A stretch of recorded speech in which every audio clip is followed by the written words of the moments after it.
Hi, everybody.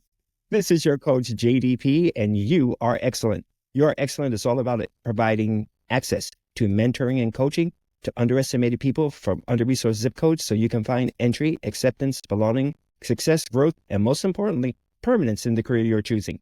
Today, I am so excited to be talking to someone that I met in the late 90s, okay? Then we've had a 20 some odd year gap, and now we're reuniting because she's doing some really amazing things. So please welcome Jen Anderson to URXcellent. Thank you for being here with me today, Jen. Thank you for having me. This is a lot of fun. Yes, I'm afraid to do the math, but yes, we worked together 25 years ago, which is 25 like, years ago. yes. In the lead up to this, I mentioned to you that my daughter, who was born back when we were working together, more or less, just got married at the beginning of the month. I can handle me getting older. It's people's kids getting older. It's just weird. I have three girls, right? Two of whom are married. You really get a perspective on aging, because now I'm on this side, right, of the whole equation. I am the father-in-law now. Yeah, it's a very strange feeling, and it's kind of like in this film Major Pain, where he gets a hug from this little kid. He's like, I don't like that feeling. It feels funny. So I'm feeling a little funny right now. It's weird. Yeah, when I was a kid, I mean, I'm from a very large extended family, and so it was every gathering there was some older person, even someone in their 20s, was like, "Oh, I gotta put a brick on your head to keep you from growing." I am the shortest person out of all of my blood relatives on my mother's side, so the brick thing was not necessary. But I was, even as a kid, I'm like, that is just so dumb and lame. Okay, whatever. And now I get it. We were talking, and one of the things that I think really bonded us together is our love of sci-fi. Yes. And have you been into any good sci-fi these days? Oh my gosh. Okay. Brain just completely closed. Just last night, watched the series finale of Umbrella Academy. Don't tell me. I haven't seen it. Okay. La, la, la, la, la, la, la. Satisfying. You won't be pissed off. Okay. Yes. And speaking of great series finales, Continuum, which is a Canadian series. The ending was, I was like, I don't think I've ever seen such a satisfying finale. And I think one of the things was that the creator, the showrunner, was able to let go of the original plan. I think, because that's, like with How I Met Your Mother, they, that was their original plan and their original ending, and the fact that 8 years or 10 years later, whatever it was, that they wouldn't let it evolve. Or the famous final four words of Gilmore Girls, which, didn't fit anymore. You have to, as a creator, as a creative type, you have to let it go. Yeah, you have to realize that you are not the one calling all the shots.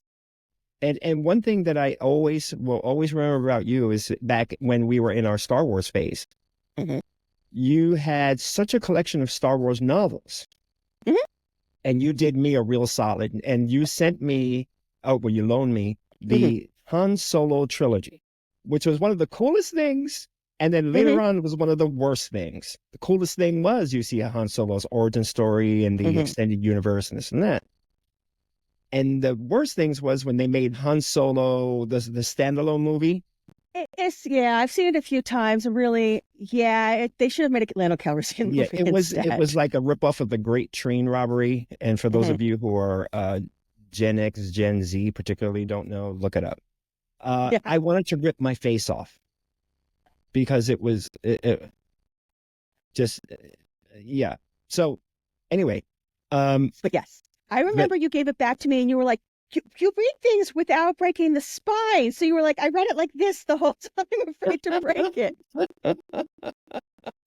It's just like, oh, no, I gotta take care of the books. These are sacred. Tell me, now that we've kind of talked about then, talk about the now. What have you been up to? Because my understanding is you're doing some really interesting things on the creative front and on the technical front. I was just wondering if you could tell my audience a little bit about it.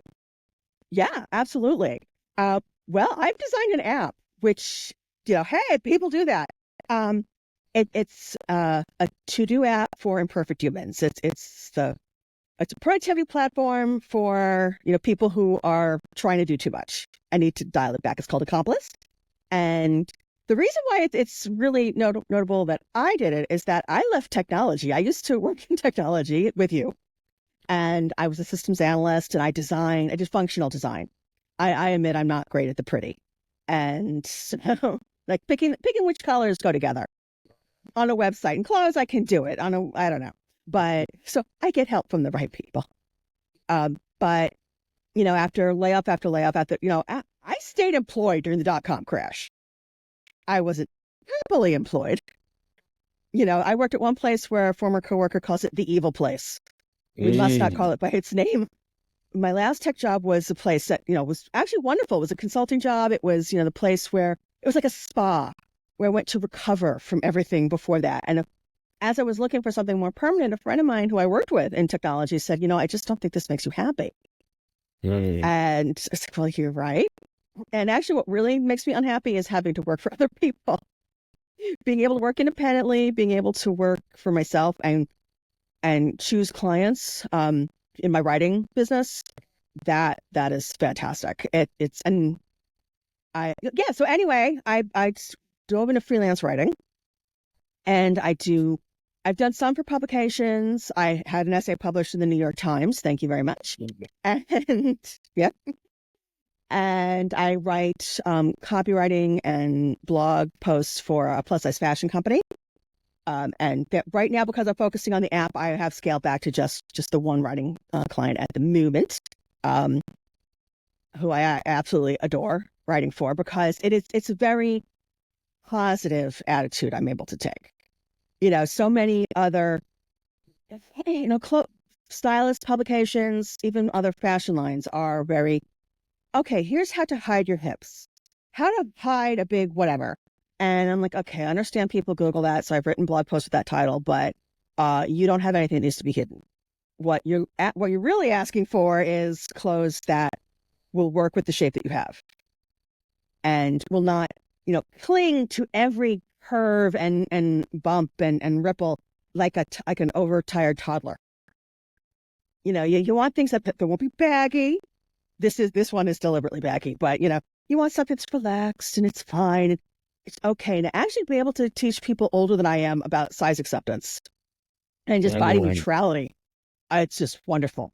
So, I love them to bits.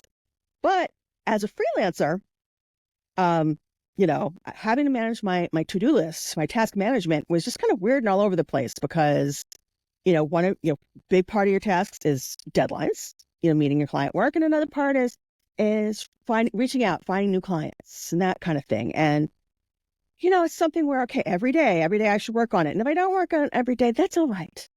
But every app doesn't think that's all right. If you put like a repeating task down for every day and you don't do it one day, then it will show up as overdue the next day in red. And it's like, no, but it's okay. Why are you making me feel like garbage? And, so I switched to a paper system, and having to write out repeating tasks just seemed like stupid. So I ended up designing an app because this is how my brain works. And as of this year, it finally exists out in the world. And it's called AccompList, accomplished with a T instead of an H, and autocorrect is my nemesis.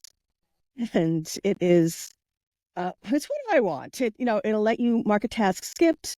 If you have a task that repeats daily and you don't do it, it does not show up the next day because you show up on the next day and you already had that task. You're not going to double, meditate twice because I didn't meditate yesterday or whatever. So it's kind of, it starts with, from the point of view that you're already trying to do too much. You've really got your act together. It isn't that you need more self-discipline. It's that you need less self-recrimination. And so at the end of the day, you can look at your to-do list and feel good. Don't feel bad. You actually notice what you accomplished.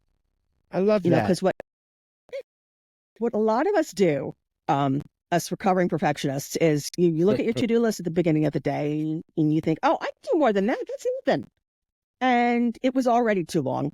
then you add a couple more things on it, and at the end of the day, you're like, oh my God, I'm such a waste. Like, no, it was that, you were overambitious. You were forgetting that whole having to make lunch, having to eat lunch, having to shower, having whatever. It's even people who don't have ADHD, it might benefit them to write down all of these little tasks, because then you get a better idea of how much time you actually have. One of the things that I find difficult, and I downloaded AccompList, and for all of you who are quite kind of interested in this, the link is actually in the description, so please have a look and subscribe while you're at it, because there's a bunch of y'all looking at this and not subscribing. I know who you are. Anyway, for me, it's the discipline of getting started, right? Because procrastination and me have a long and torrid relationship. And so I have lived in that cave, my friend. Yes. Oh, yeah. And it's dark and dank and musty, but so comfortable sometimes. There's video games there. There's video games there. All kinds of neat, and snacks. You're going to ask me, what can we do about that? Hey, Jen, what can we do about that? Yes. Okay. What can we do? There are a few things, because there's a couple different causes of procrastination. And some of it is you just don't want to. There's some things that you just really don't want to do. And maybe you can delegate it. And maybe you don't have to do it at all. One of the examples I always use is like calling your frenemy. Maybe calling your mom every day is not good for your mental health. And so you end up procrastinating all the other things because you have to call mom first. Well, maybe you don't. Maybe you do other things and then call mom. You'll survive. She'll call you. It's okay. It's things like that. And then there's overwhelm, where and it is a kind of perfectionism where I'm not perfectly prepared for this, so I can't get started. And for that, I say break it down. Break it down to small pieces. Actually step back and take a look at it. If you're going to fix the leak in your sink, then, that isn't just, okay, let me boop and fix that. It's like, no, I have to take it apart, find out what's leaking, take the piece to the hardware store, get the right piece, come back. It's a whole thing. So it's more than just that. That's why you're not getting to it, because it is actually a lot bigger. But once you have it broken down, you can be, okay, I can take it apart. I can do this. And then you can tackle it a little at a time.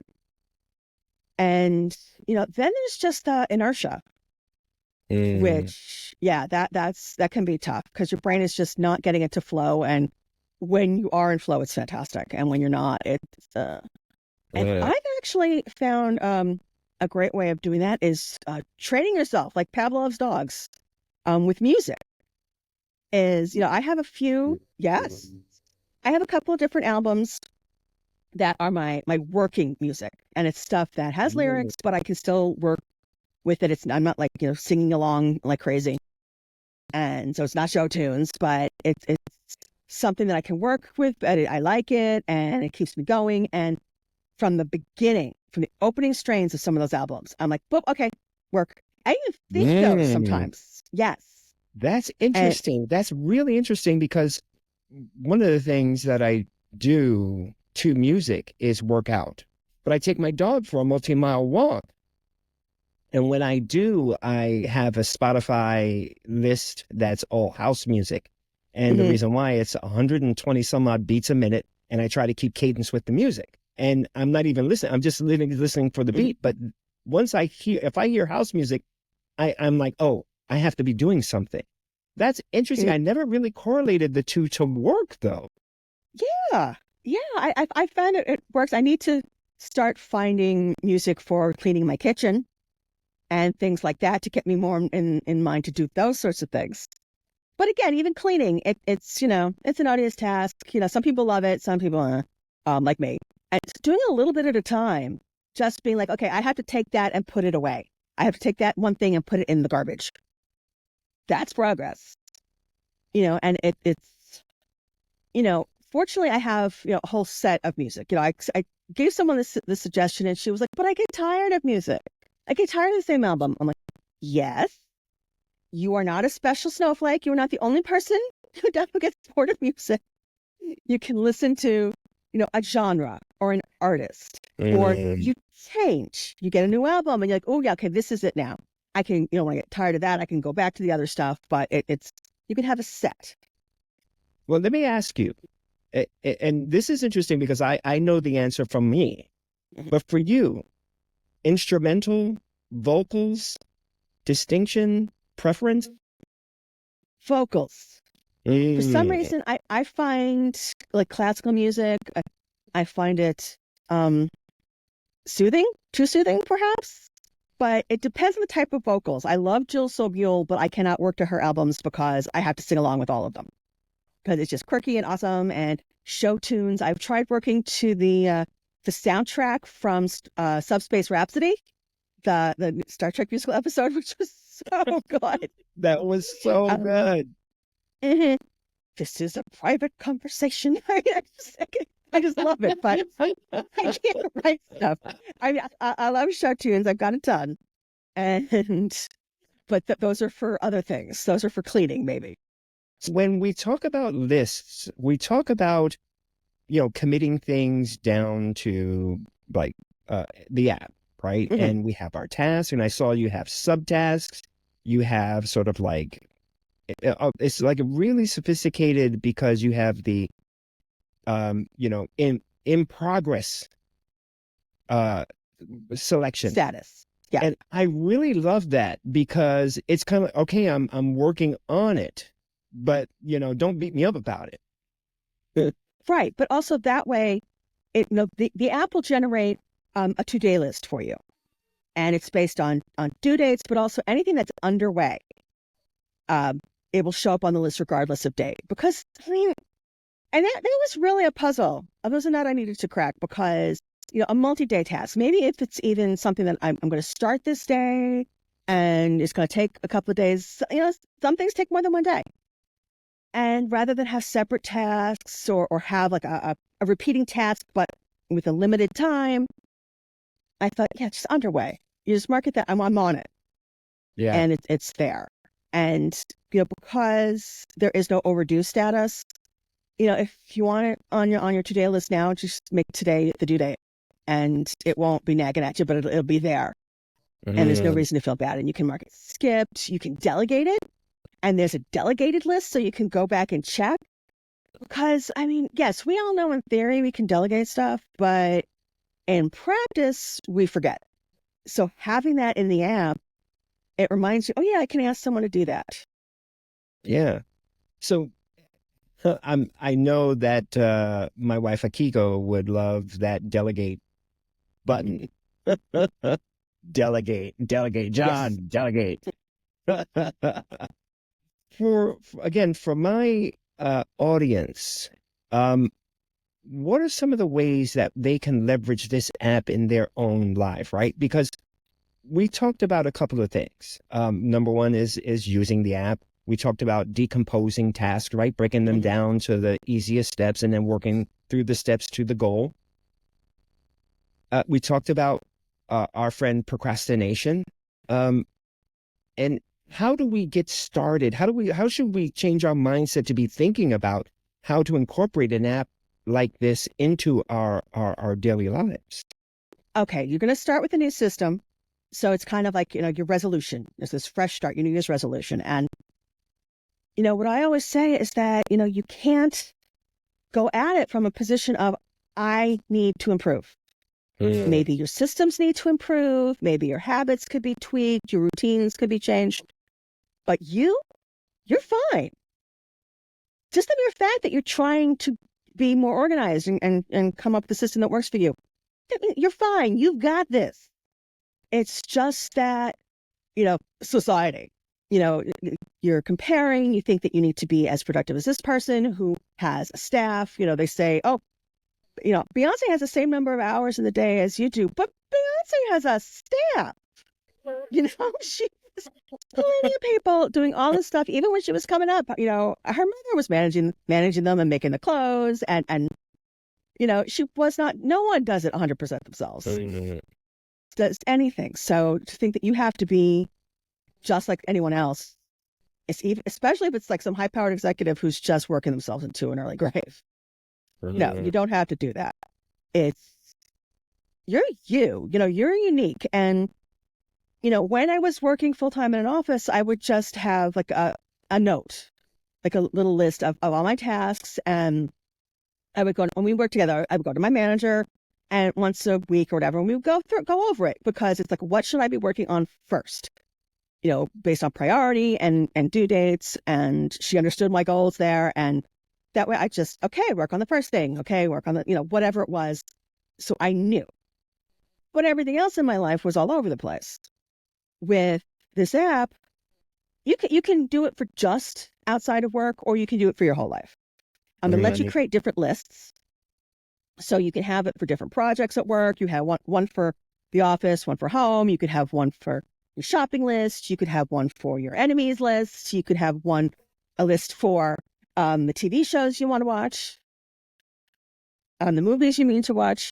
My husband and I have both of those. We're like, oh, can we go watch a movie tonight? What's on our list? What can we do? So you can use it for anything. And that way you can kind of get everything recorded and captured and out of your brain, so that you're not constantly reminding yourself, oh, I have to do that thing. I have to do that one thing. And it's an organized way, because if you just do a master brain dump, then you just have a piece of paper with a bunch of words on it. Probably not even in an orderly way. Having it something like this, you can split it up and you can break it down, and you can set reminders, and that way, you can have a list for, okay, when I'm waiting in line, things I could do while I'm waiting in line that I could Google, I could text somebody, I could whatever. And you're just like, oh, I'm waiting, and I'm not thinking of anything I could be doing. Well, put it on the list. I love what you said. And you said something, you were on a podcast recently, but the takeaway that I got from that is what you just said, is that you're okay. You are okay. That mindset and mind shift can be so transformative for people, to say, yeah. And like you said, comparatively, is the CEO of Apple, right? And getting all kinds of crazy stuff done. And me, we have the same number of hours in the day, right? but I don't have a staff of, a truckload of people, an army of folks to do stuff at my beck and call. But within my sphere, I can get stuff done and be okay with it, right? And so how do we then work through accountability? How then do I hold myself accountable if as I go down this road? Well, I think the fact that you're having to go down that road means you're already holding yourself accountable. And one thing I did was, one thing I'm saying to justify my color choice of the app icon is that you're not going to forget it's there. It's going to call it, excuse me, it's a garish magenta purple. For Android people, it's actually an awful hot pink. Sorry, not sorry. But it's not going to blend in. So, but it's not like this orange, thing that's going to make you scare you off. So it'll just remind you of its own existence. So that'll help. And reminders that you can set in the app. And you know what? Resting is an activity. If there's a day where you just get nothing done, that's okay. It is what it is. I get pardon my allergies. I get migraines, which can also include brain fog. And so sometimes I know, okay, I can't work right now. I need to rest and let this happen and let the medicine do its work. And there are days where I'm like, okay, I'm just lying to myself there. I can get some work done. And then there's the day where I answered my phone and it was like, oh, hey, Jen, it's Marvin. And I was like, I don't know anyone named Marvin. I went to high school with someone named Marvin. I had done some proofreading work for him the day before. And I mean, the span in his voice, like, oh my God, what's going on? I was like, oh God, it's like it's like I had a stroke or something. It was just the migraine. I was just like, so yes, I should not be doing things that involve making the words when I have a migraine and have the brain fog. And it is what it is. If you're familiar with spoon theory, it's, you have a limited number of spoons to get you through the day. And some days you wake up and you're not feeling well, you slept funny, and all of a sudden your back is all messed up. You have a lot less spoons than you were counting on. And, sometimes migraine comes on and all my spoons are just gone now. And sometimes, the medicine works and I'm great. And it's like, okay, here's a couple more spoons. Don't take all the spoons. You're not going to get all the spoons because you're still recovering, but you can have a spoon.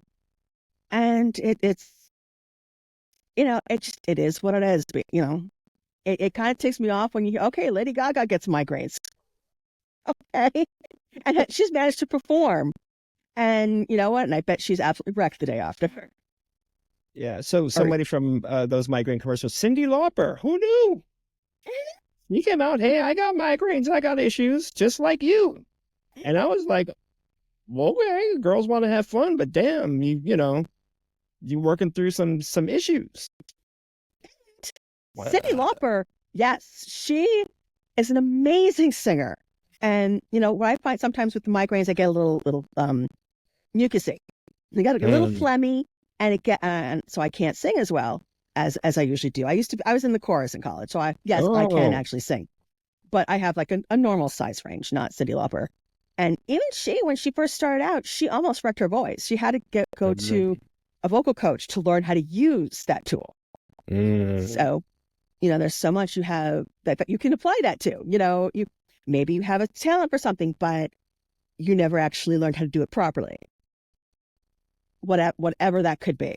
And so, find the right mentor, find the right coach, the right person who can give you just a little bit of information. Find your Ben Kenobi or whoever. And it doesn't have to be just that one person. They don't have to be your Yoda. They can just be, someone who gives you some good advice. When I was trying to figure out how to make the app happen, for a while there, I was looking into getting investments and walked around for weeks going, this is not what I want. This is not what I want. This is not what I finally listened to myself. But I had a mentor through SCORE, the Society of Retired Executives. And we had a call and he finally pretty much just gave me the go ahead to just half-ass it. Just, yes, I don't have to do it this way. But he also helped me see, this app it's for recovering perfectionists. And that's the other people can, help form it. I had a phone call with somebody who's the brother of my writing client who has released tons of really like award-winning apps. And he just wanted help, fixing up his LinkedIn page. And yeah, he gave me some great advice on what to do. And I, when things first started with the app, I foolishly, dove in and copyrighted the name, which is good because, a clever name. Yes, I'm not the first person to try to copyright it and not copyright, trademark. And so I could actually use it and own it and keep other people from using it if it gets in my way. But you can only call dibs on something before, for a certain amount of time before no, if you're not actually using it, you can't keep renewing it. And every 6 months you have to go, no, I'm totally gonna working on it. And it was coming down to that deadline where I'm pretty sure I could have just reapplied immediately. But I posted on like a trademark subreddit asking, what should I do? And someone was like, okay, you've got like 4 months until this happens. You can absolutely slap together an app, a rudimentary app and get a couple of 99-cent sales by, by that date. And I was like, okay, that's not a bad idea. Okay.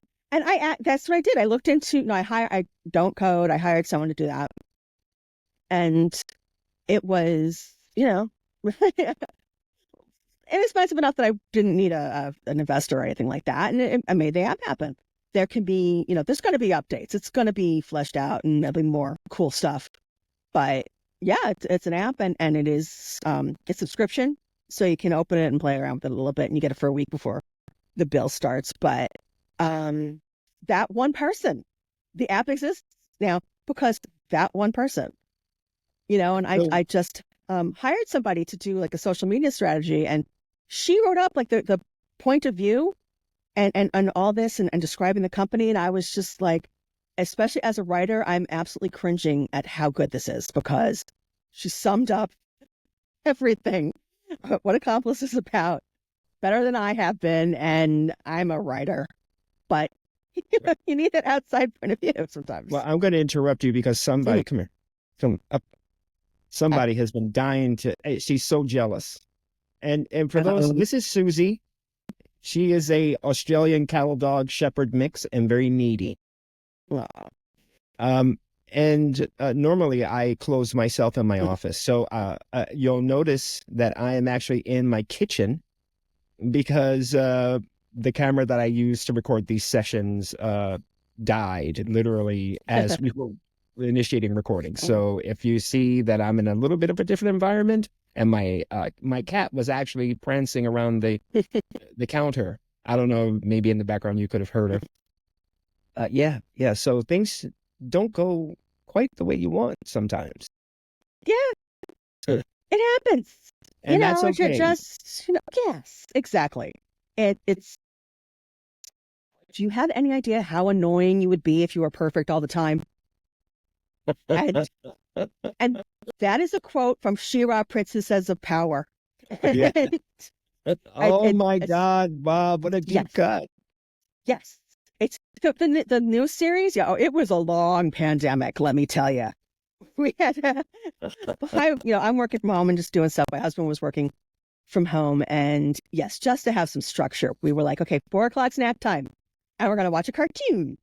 It was just, oh yeah, no, we were watching, are still watching classic sitcoms. It's yeah, we watched through a lot. I Yeah, have no well, apologies that I watched no, She-Ra or The Dragon Prince.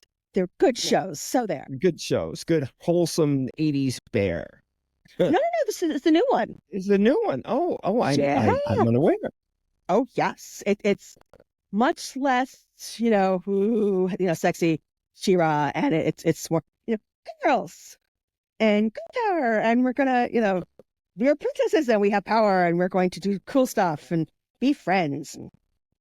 So It's a wait, good show. you said something interesting earlier. You said don't have to go at it alone. And you yourself found benefit in mentorship, in understanding your sphere of stuff that you can do. And then you recognize that during this app development journey, there was a couple of roads that you went down that didn't feel right to you. And then you're like, no, let me trust myself. Let me seek out those who can fill in the gaps that I have and trust them to deliver for me. And so sometimes for my audience, that might be a little foreign because it's like, I got to do everything myself and this is the way it's going to be. And so like we get target lock and might put on blinders where, there's people out there that are willing to lend a hand if you ask. Absolutely. And originally, I had the app was totally supposed to happen during the pandemic actually, and then didn't.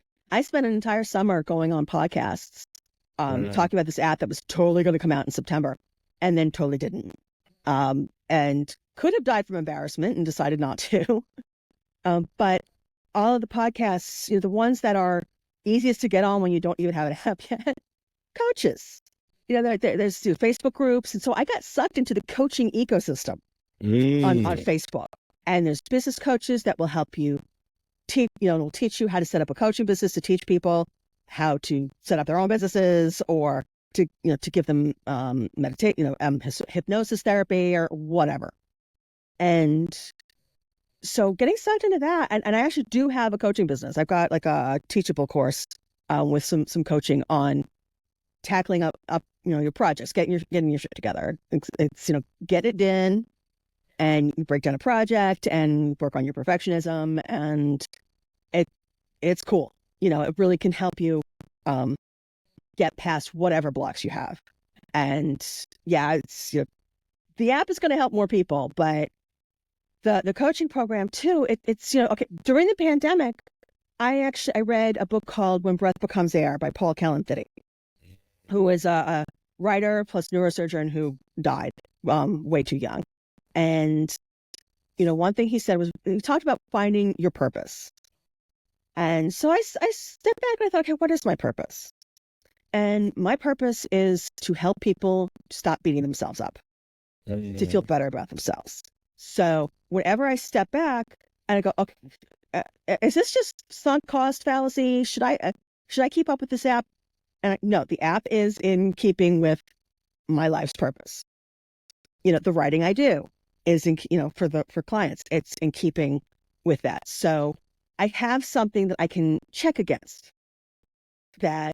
Okay, it's in line with that. How I'm going to make it happen, the coaching, it's about helping people to make progress and stop beating themselves up over lack of progress.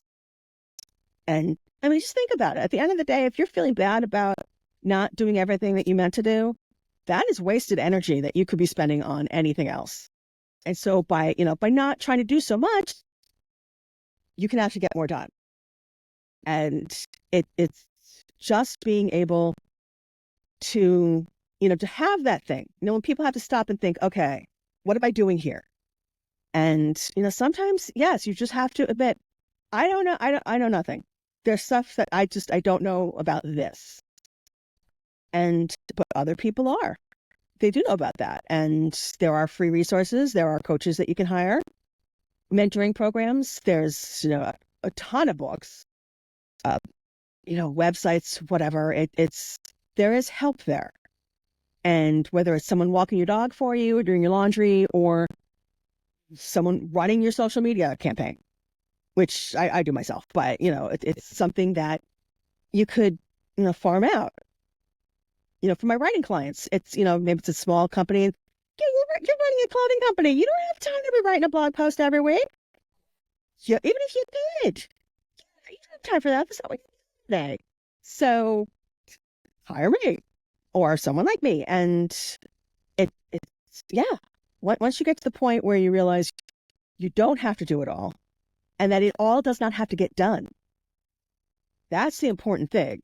It's, yeah, all right. It's kind of nice when you've dusted your baseboards. It looks nice, but not everyone even does that. It's okay if you don't. Where do we even start, right? Because you just blew my mind with all of these resources that are out there, subreddits and Facebook pages and websites and people and SCORE, which is the U.S. Small Business Administration. If you're out there thinking about... there's the small, there's separate groups. There's actually the Small Business Association, which I took classes through, and also the SCORE thing. Yeah. Yes, and understanding of both of those came via the SBA, who directed me to SCORE. Mm-hmm. Yeah. Anyway, there's a lot of things out there, resources. Where do I get started? I was going to say, Jen, look, I have this idea, or maybe I'm in this particular stage in my career.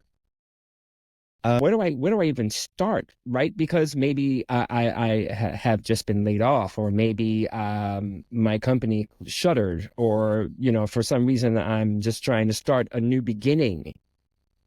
Where does somebody like me go? Do a Google. Ask your questions out into the interwebs, and you might find Reddit posts in the right subreddits. There is a career guidance subreddit. That's really good. There's one called Ask HR. There's a wonderful website called Ask a Manager. And yes, and she has wonderful advice and a long, deep years of archives of her answering letters, and the commenters on her blog are also fantastic with giving advice. So anything about redoing your resume, whatever, she probably has something, ask, how to whatever. I actually found the programmer that I ended up hiring. I hired him through a company called TopTal, and they are a staffing company. And I found TopTal, which is short for Top Talent, by Googling, like, people, how to hire somebody to build an app or something like that. And they pre-screen all their people. It's not like you go on Fiverr or whatever. It's, only like the top 3% of the people who apply to be on their roster get it. So they've been pre-screened, so I don't have to. Something like that where it was at Google, and you'll find a couple of articles from thought leaders, anything from, anything, money management, social media outreach, SEO, whatever. There's something out there. And if you ask the question, then you hopefully, Google these days has been a bit broken, but any search engine, or go past the first couple pages of search results on Google, and that'll help. Just ask the questions and find online places, Facebook groups. I used to be Twitter, no more. But Reddit, I've amazingly enough, I have found Reddit to be a wonderful, welcoming, nice place. It's not always great. Not every subreddit is fantastic. There are people there who are they're willing to help. And it has restored my faith in humanity. Wow. Reddit. Well, that's of all Reddit, things. of all things. Yes, like in the "Am I the Asshole" thread, where sometimes people are wrong, and they are the asshole, and some people will be like, "Okay, let me calmly explain to you why you're wrong," and every now and then they actually take it to heart instead of getting defensive. Yeah, and it's just like, oh, they took the time to do this, and the person was actually open to it, and it's like, humans don't suck all the time. Jen, I want to ask you a question before we wrap it up. I would like to ask you about the concept of recovering perfectionist. And you have a really interesting take on it. It means, intuitively to me, it means something, but I'm just hopefully that you can sort of bring it home for us, for you. Yeah, well, it's like alcoholism. You're always perfectionist. It is a deeply ingrained thought pattern. It's not necessarily a physical addiction, but it's you can't necessarily ever say that I'm an ex-perfectionist, because if you're saying that, then maybe you're trying to be the perfect imperfectionist. So it's just something where we're just trying, and for my job title, I call myself a professional imperfectionist, because I'm not a hot mess. I'm an inspiration. And whenever, whenever you're okay with your own mistakes, you're giving other people permission to be okay with their mistakes. And so it isn't a matter of saving face. It is actually being okay with your mistakes comes from a place of confidence. That, it took 4 therapists and the right antidepressants finally, and, decades of living to finally get to that point. But, it's possible you can get there. And it's just even knowing, fake it till you make it. Be okay with your mistakes, even if you're not. Act like you're okay with your mistakes, because it's a power play in a lot of ways. Owning your imperfection does not lessen you as a person. As a matter of fact, it makes you more of that person, because you have the confidence to admit that, hey, I'm imperfect, just like everybody else. Mm-hmm. Exactly. It's the who do you think you are? You think you're better than everyone else? But yes, we all think that we have to be better than everyone else. We hold ourselves to a higher standard than everyone else. But why? They're not holding me to that high standard. They're beating themselves up. So let's all just be okay with ourselves. Jen, I'm wondering if you could take a minute. If you have my audience out there, not many, but those who are tuning in, is there any words of advice or affirmation that you can supply to them in these times? And again, we're living in some pretty weird times in this country. So anything you can offer? You got this. You don't have to solve it all. And when it comes to these unfortunately interesting times that we live in, you don't have to fix everything. and you don't have to fix it all yourself. And but don't give up. You don't get to just not work on the problems, but work on your little bit. And that's how it all gets done. It's like I knit, and one stitch at a time is how something of some string gets turned into a thing, and that's how social change happens. And it's we say, oh, you're blaming society, but yeah, if society is structured in a way that it's making life harder for you, then acknowledge that, because you have to see that, okay, I have to work within that. It isn't that I have the same advantages in life as Tim Cook, the president of Apple, or that Steve Jobs had, or whatever. No, I don't. I didn't, and that's okay. And that's fine. I'm going from where I am, and from where I was before, and I've made excellent progress in my life, and I'm very happy about that. But you are amazing. You have been such a great sport and a great friend. And I want to say thank you from the bottom of my heart for you for today and giving us your time. So thank you very much. Oh, thank you. This has been an absolute blast. Guys, this is your coach JDP and our special guest, Jen Anderson. Jen's socials and everything can be found in the comments below. So please feel free to give her a like, give me a subscribe, and go check out her app, AccompList. It's in the Apple Store and Google Play Store right now. So, and the link will be below. Jen, thank you so much again. Thank you. This is your coach JDP reminding you always that you are excellent. We'll see you next time. Bye.